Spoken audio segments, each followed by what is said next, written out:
What's going on, sports cards fans? It's Ray from Philly here, and I'm joined by my special co-host here, Mike from This Baseball Card Life. How you doing, Mike? I'm doing great, Ray. How's it going? Doing great. I'm really excited. I know you are too. We've been planning this show for days.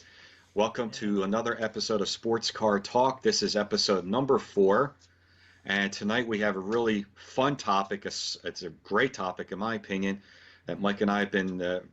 We have a deep devotion to this era, to this set, to this set of cards from this time frame, and that's the junk wax era.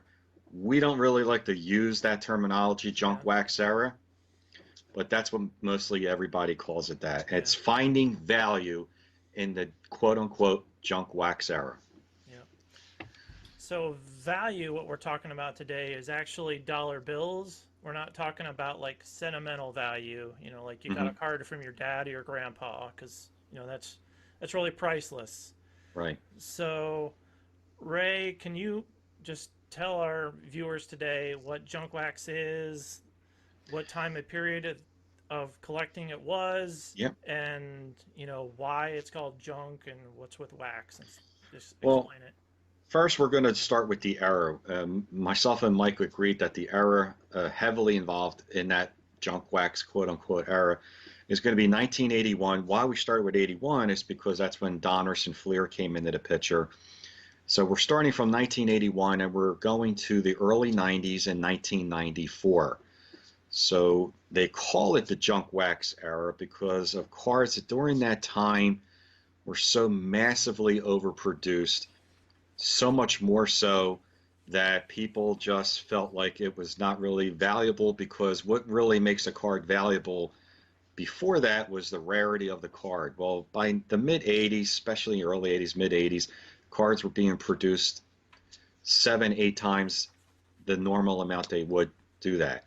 So that's why they call it the junk wax era. But we're here to prove you wrong, that there's a lot of cards in that time frame that you're going to be very, very surprised. Some of you might not be surprised, you might know, but there's some absolutely gems, diamonds in the roughs, or so to speak, of great players, Hall of Fame players, not just rookie cards, but even cards that aren't rookie cards, and not just Hall of Famers. There's a lot of great detail, a lot of, and the cards look fantastic.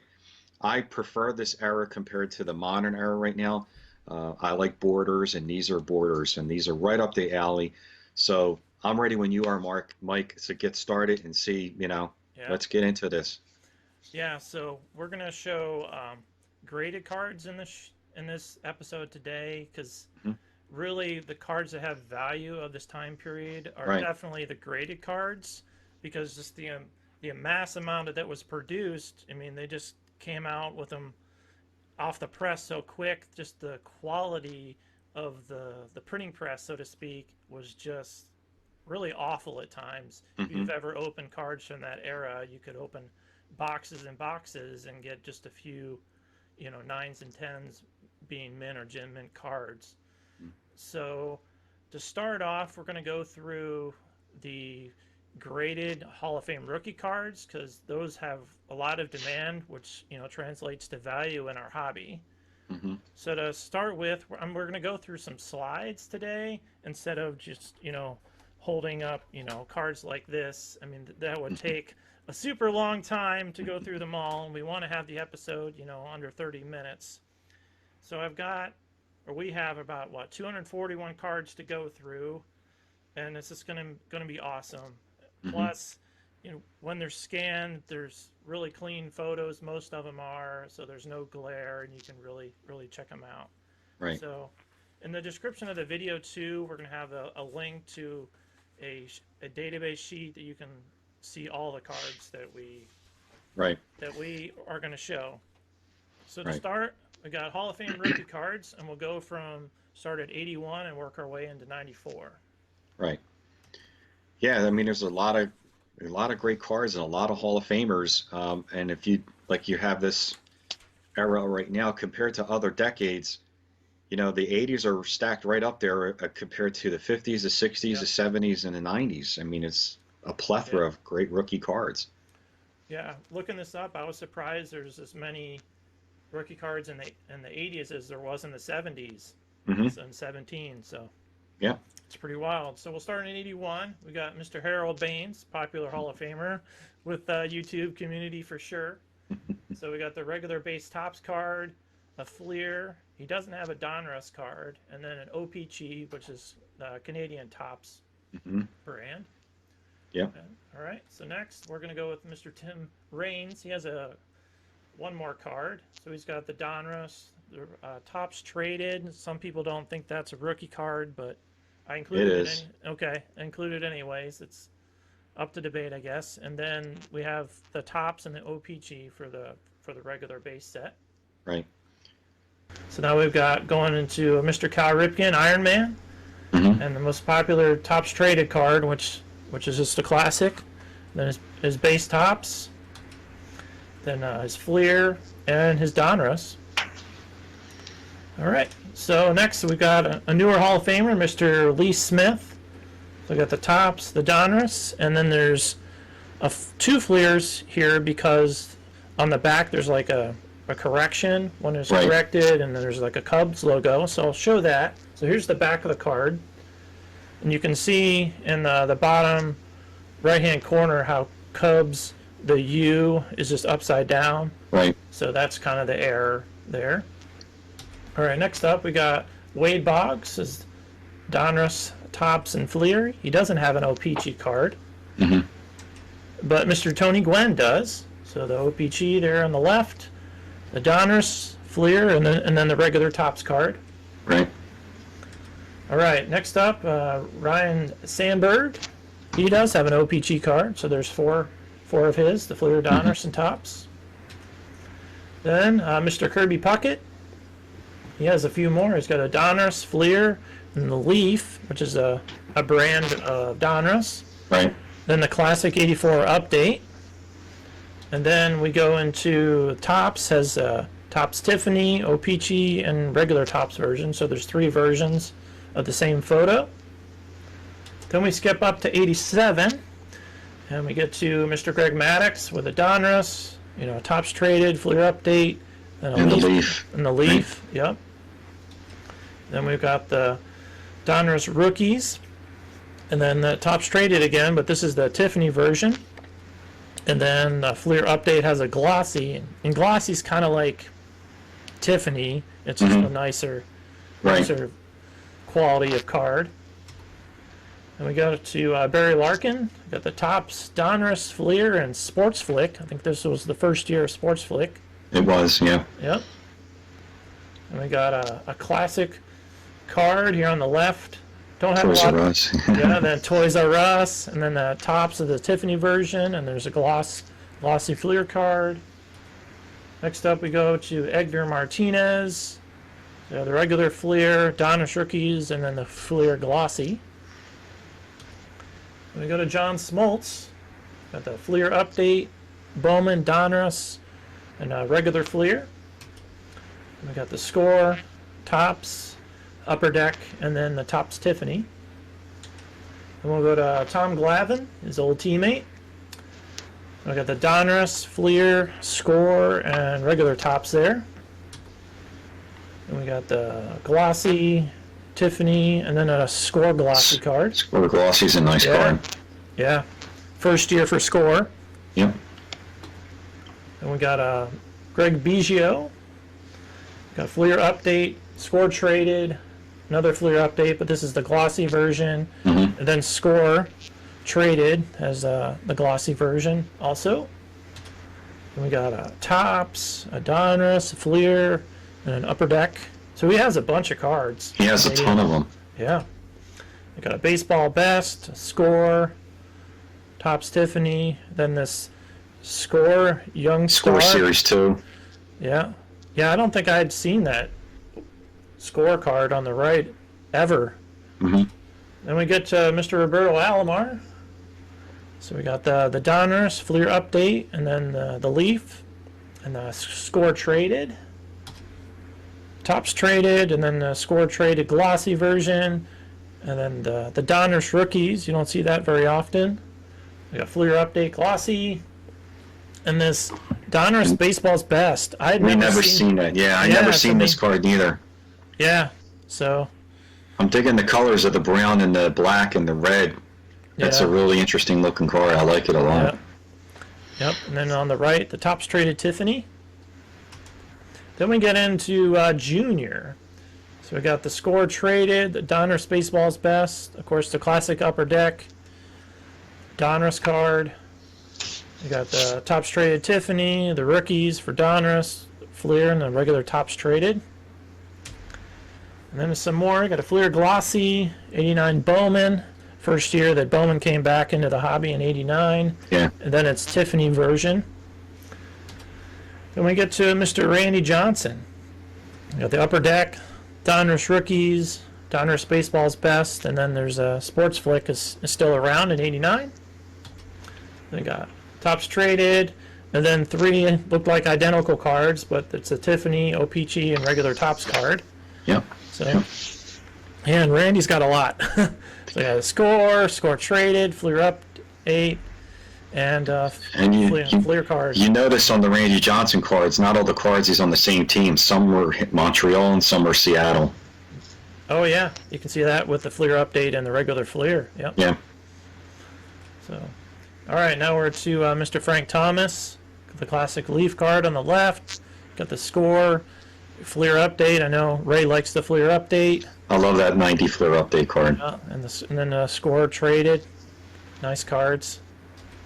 And then we've got this. 4 versions. I got the regular Topps name on front. The top Cha-ching for the name on front. The no name on front. Is no name. Thousands. Yeah. thousands.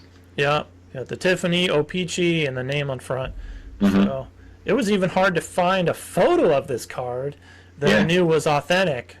So yeah. And I think they're saying on the no name on front, it's like 1 per every, I don't know how many cases, not box, cases. Yeah. So there's so few of those cards. Yeah. All right, and then we get to his Bowman and his Bowman Tiffany. Just a great photo.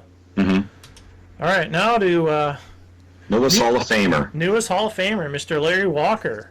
So we got he has a few also. We got the Leaf, the Upper Deck, Score, Donruss. Then we have another Upper Deck. This isn't technically his rookie, but of the 3 players there, he's the one on the right. Mm-hmm. Then the 1990 Donruss Best National League. I really like this blue one. I think So do I. Yeah. Yeah. Then we got 90 Score Young Stars there. 1990 Bowman. And then a bunch of more Topps, regular Topps, Tiffany, O-Pee-Chee, and then he has a Major League debut card. Then we got Mr. Jim Thome. I've only found 2 of those from 1991. Yeah. It really looks like the same photo. It pretty much is, yeah. Yeah. It's just the bat's on shoulder and bat off shoulder. Yep. Good. Nice ones there. All right, now to Mr. Chipper Jones. Got the Bowman, Score, Upper Deck, his regular Topps card. Yeah.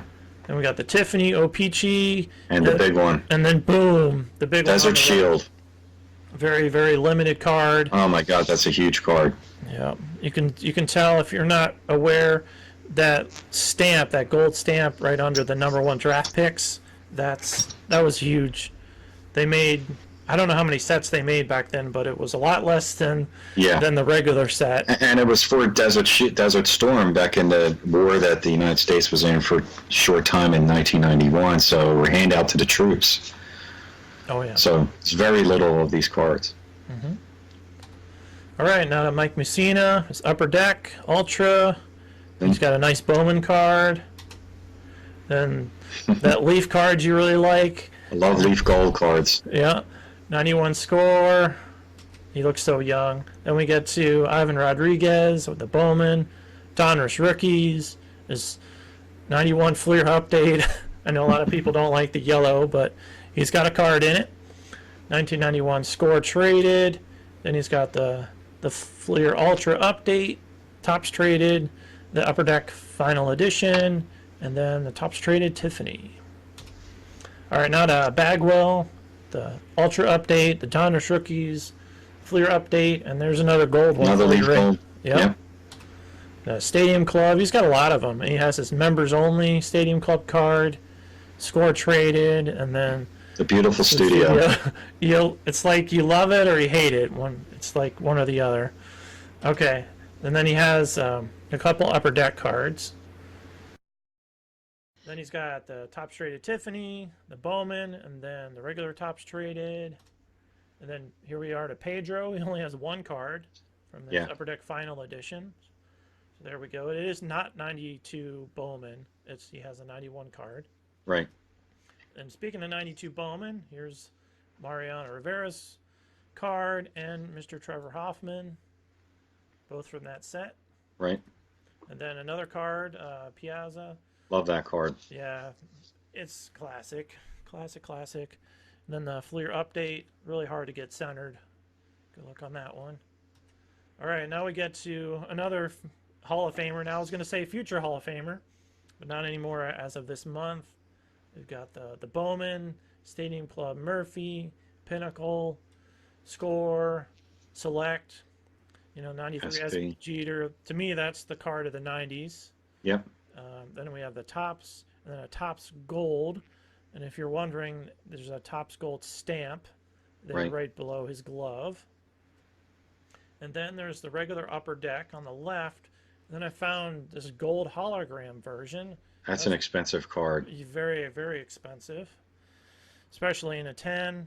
And it's the gold hologram. That's why I took a picture of the back. And there's the hologram on the back and the bottom left. It's in gold instead of, I believe, silver for the regular version. So I think that catches us up with the Hall of Famers.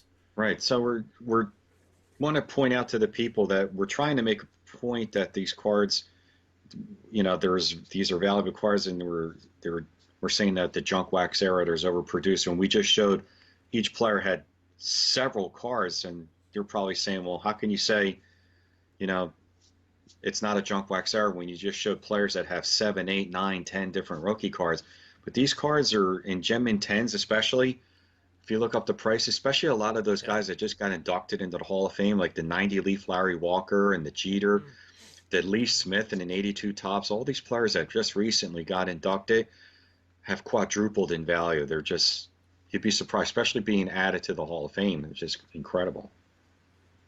Yeah, absolutely. So now we're going to move into popular non-Hall of Famers. Mm-hmm.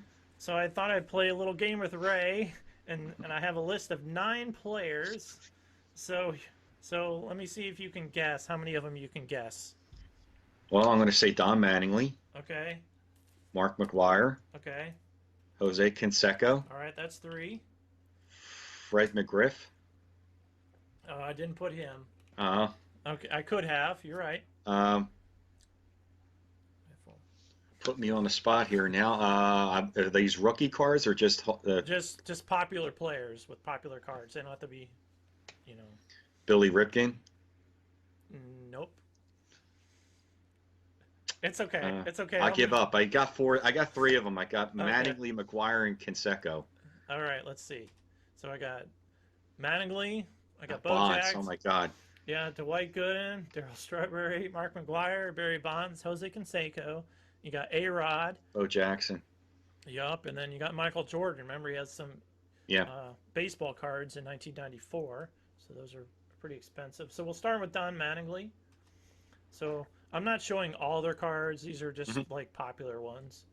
Classic 84 Donruss and Classic set. Yeah, Topps for him. You got the Bo Jackson, the Topps Traded, the regular Topps, and then this classic card I really loved. And then, of course, this one, which is super popular in the community, the 90 Score. Which is in the 300 great card set. Yeah, I mean, it's $60+ for a 10. We go to Dwight Gooden, his Fleer update, and regular Topps card. Next up is 83 Topps Traded Darryl Strawberry. Nice looking card. Yeah, it's beautiful. Next up, one of the biggest cards of the 80s. This is a huge card in a Gem Mint 10. This is in the high hundreds. Mm-hmm. Big time card. Yep. Next up, Barry Bonds. I just picked a few here. The Topps Traded. The Tiffany's and tens are over 1,000. Yeah. It's incredible. And then the Fleer update is a beautiful card in itself. Hmm. And then we go to the 86 Donruss Jose Canseco. This card Yeah. was a classic card when it came out Yeah. in the 80s. This is I'm going to use the word iconic. Yeah. The Mattingly and this card are really iconic cards. There's no doubt. Yep. All right, next up we go to 1994, and we got this A-Rod. I mean, there's the die-cut version and then the regular version, and it's Hmm. incredible just because of the foil on the card. It's like the 1993 SP Jeter, like it's really sensitive. Yeah. So the amount of tens, it's just the population is really really low. And a Gem in 10 on the regular foil is no joke. No joke. No joke at all. So, all right, and then we got Mr. MJ. I just picked an upper deck card from '94, and the 1991 card in the 10 is over $100. And there's a version of the 1994 upper deck card that has like electric diamond on it. I Yes. think you would get one electric diamond in a pack, and getting a 10 in that is a lot of money in value there also. Thought I'd throw in a few fun cards. Now these aren't necessarily like valuable. I just thought people should just see that there's some really fun cards out there. But they're famous. They're without a doubt famous cards. Yeah. I mean, Yeah, absolutely. All right, so we'll start with we got Billy Ripken, like you mentioned, with the cuss word on the bat. I did scribble it out. Family friendly, everybody. Then we have Jim Nettles, which I learned about last year. This card, he has a swear word also on hit at the end of his bat, and then there's the black box version of the Billy Ripken card. Joe Hesketh. Joe Hesketh, yeah. It's like, well, what's wrong with this one? If there's to the left of his head, there's a guy with his hand out, giving the middle finger in the background. Flipping Joe the Bird. Yep. Yep. And next up, these are some personal scans of my cards of just Ozzie Smith. I think that's him or Barry Larkin, one or the other. Then Steve Finley playing the guitar and Room Sierra somewhere exotic. And then you got Jose Canseco pumping iron, full of steroids there, and just a great looking Roger Clemens card. Yes. Classic there. And these are very popular cards too. These Yeah. might not be valuable monetarily, but these are popular Yeah. cards. Yeah. Yep. And Cecil Fielder. All right. So next up, here's some more fun at the ballpark. And then we've got Kirby Puckett with a giant bat. George Brett. Just people really love just this photo of George Brett making a hit. Yeah. And then Doug Jones with the old school video camera. Jay Johnstone and some kind of beer. Is that Budweiser? Some kind of Yes. hat there. Yeah. The umbrella hat. Umbrella hat. And Tim Flaherty, he must be a surfer out there. All right. So then we go to Paul Gibson. You're like, what's up with this? Well, in the back, there's two versions. The one on the right, the guy's grabbing himself, and on the left, they whited it out for the kids there. Yeah, funny. The funny thing is like if in the one picture where he's grabbing himself, you could see his arm. Where's his arm? He He has no arm now in the other picture. Yeah.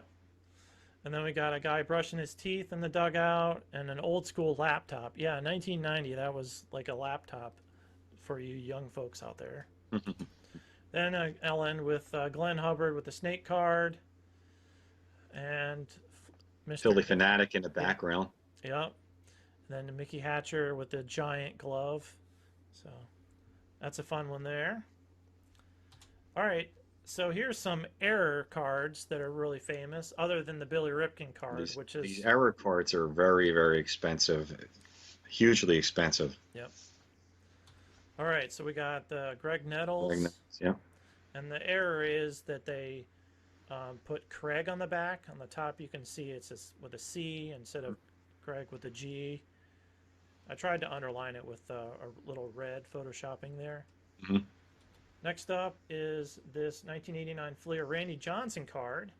And Yeah. there's a few versions of it because there was like an ad that showed Marlboro ad on the back, and you don't Right. want to advertise to kids about cigarettes, so Right. there's a few different versions. In the back of that, and the sign, the scoreboard, just like that's Philadelphia. That's the old Yep. Veterans Stadium there because you could see on top of the scoreboard screen the old Liberty Bell sign. Hmm. So that's Philadelphia. Yep. And the Marlboro ad one is the most expensive, so 60 to 80 bucks I think for a 9. Yep. And then we go back in 1981 to Fernando Valenzuela's actual rookie card. Doesn't Hmm. have an O, it's just Fernand. And he has so many letters in his name, maybe they didn't have enough. They couldn't afford an O. I They mean, couldn't afford an O. this was Yeah, Fleer's first year in business, so yeah, costs were very limited. So yeah. cut out as much as you can. All right, so next one is Pascal Perez, and the error is that it says pitcher on the one on the right, which is the corrected one, and the one on Right. the left, no position on front. Kind of there on the hockey stick kind of front for these 82 tops. So Yep. that's the big error there. All right, what's next? All right, This is a boom. big one. Yeah, John Littlefield. Wow, you can just like a reverse negative as the hobby community is kind of explained it as.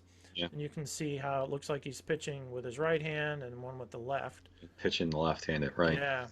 So the reverse is very valuable. I think nines you can buy for right around 300 bucks. And the tens are unbelievable. Unbelievable, and the population value is very very low. So, yep. All right, next up is the 89 Upper Deck Dale Murphy. This is also a reverse negative, and the reverse negative is on the right because you can tell because the logo on his jersey and the A on his It's hat is backwards. backwards. Yep. So this was 180 bucks right around 1989, 90 when this card came out. It was super like raw popular. Yep. I read in my old Beckett's. So that's the That's end, the error cards. the error cards. Yep. Then we'll start going with valuable sets. So now it's quiz time for Mr. Ray again. So valuable sets. You can think I'm going to of. start off with the 82 tops traded. All right, that's one of them. Um, 84 Fleer update. Yeah. And I'm stumped on the rest of that. Okay. Got 1990 Leaf, Hmm. 92 Bowman, 93 Upper Deck SP, Tiffany sets, which I believe started in 84 and went to 91. Right. So those were very limited sets. I think And the they only came in factory sets at the time. They have regular and traded sets. And if you look at each one of those sets, the biggest rookies of that era are from the tops traded is from 82. That's Ripken. The Fleer update is Clemens. 90 Leaf is Frank Thomas. Now Larry Walker. 92 Bowman is Mariano. Hmm. SP 93 is Jeter. So, and those 93 finest refractors are unbelievable. Yep. Unbelievably expensive. Yeah, it really changed the course of the hobby with that 93 Yeah. finest refractor set. Just like the 89 Upper Deck did and Hmm. the 90 Leaf. Yeah, there's some just classic sets The from Ken that. Griffey Jr. card and the Barry Bonds are beautiful looking cards that are very, very expensive. All right. Well, speaking of expensive sets and cards, we're going to go with a couple of them right here. This is a 1990 Topps USA George Bush card. Hmm. Now, they were limited under, I see, about 120 of them graded total. And there were some that were distributed to George Bush and the White House, and those have been graded. And I mean, they're thousands. One Yeah, sold we were looking earlier for like $7,000 for an eight and yeah, a half graded. It's incredible. right. And there's a White House version of that card Yeah. too. Hmm. And then we have the Barry Bonds error here. This isn't actually Barry Bonds, it's Johnny Ray. Johnny Ray. Yeah, so 1,000 plus for this one also. And then we go to Mr. October, Reggie Jackson. I included this one because this is really the start of autographs. Autograph cards, And and this is in the 300 set as well. Mm-hmm. Yep. And before this, yeah, there wasn't really many autographs and sets at all. This was a really big chase card. It Hmm. came out in, what, I believe, 90 or 91. So that really started a lot of chase cards into Yep. the hobby. And then this was another chase card in 1994. These were actually three of them. There's three versions. And yeah, it's two Hall of Famers, Mickey Mantle and Ken Griffey Jr. Yep. and real autograph cards. So yeah, it's amazing. I don't think people are aware that there was a singular autograph card for those, like one of just Griffey, one of just Mantle. I think people are. I was just aware of just the card that has both the autographs on there. So Yeah, and these packs were like $1, and you could buy a pack or buy a box for 36 bucks. And of course, these are super hard to get, but hmm the odds were there, yeah, and you could spend $1 at a grocery store and get one of these. and It's pick out a Mickey Mantle autograph. Oh my God. Yeah, it's absolutely incredible. So to end, I just wanted to show a couple fun sets from the 80s. One's what from the Hall of Fame Heroes, and if you really like a lot of vintage cards, you should pick up one of these sets. I mean, they're quite hard to get Yeah, centered, but a lot of people have got them autographed back in the day, and they're just yeah. beautiful. I was So just here's about to say those Hall of Fame hero cards. A lot of people are using those cards to get autographed or buy them already autographed, and they look yeah, stunning yeah. autographed. So And then below is 85 Circle K set, just like a box set you can get at Circle K. And yeah, there's Ernie Banks, and there's Mickey Mantle and Ted Williams. There's some great photos. So they're really affordable sets, and yeah, you can find them on eBay really at an affordable price. yep. So those are the cards I've got to share for this video today. Any other comments you have? No, it was just another an example of an era that is got some fantastic looking cards, aesthetically pleasing. They look great, and there's some lot of cards that are very valuable. Not just in Gem Intense, but the era cards, like we were just showing the George Bush card and the era card of Johnny Ray. I mean, if Yep. you're going to want to buy that card, it's going to have to be a low grade because, even Yep. in a nine, or it's almost $1,000. So again, don't overlook this era. Don't overlook the 80s and early 90s. Don't just look at say, oh, I'm only collected vintage from the 70s and prior. Do your homework. We just gave you an example of a lot of great looking cars out there to look at. So it's a fun era and it's a great era. So it's an era that you and I both started in pretty much. Yep. And these are beautiful looking cards. Yeah. Totally agree. So, well, I appreciate you, Ray, coming on with me tonight and just Yeah, and checking out cards, talking cards. yeah, I want to So, thank everybody for tuning in again to Sports Card Talk episode number 4. We'll be back again next week with episode number 5. So thanks again. We always yeah. say keep on enjoying the hobby, love the hobby, and have fun with it. So take care, guys. All right. Bye. Hello, this is Post Show Mike, and while doing editing on this episode, I realized that I missed like a top 10 card of all time for the 80s, and that one's the 1984 Fleer Update Roger Clemens. So I'm going to show the picture of it now. Here it is in the center of the shot here. And the 10s are selling for what, 1,300 bucks. I saw one on eBay today go for. And then there's the Roger Clemens there on the left. That was selling for 430 bucks and a 10. And then on the right, you have the Tiffany, which sold for what, over $4,000. So yeah, some incredible prices, incredible, value, and obviously demand in the 80s and 90s and that junk wax era. So again, we appreciate you watching, and we'll see you in the next episode. Bye.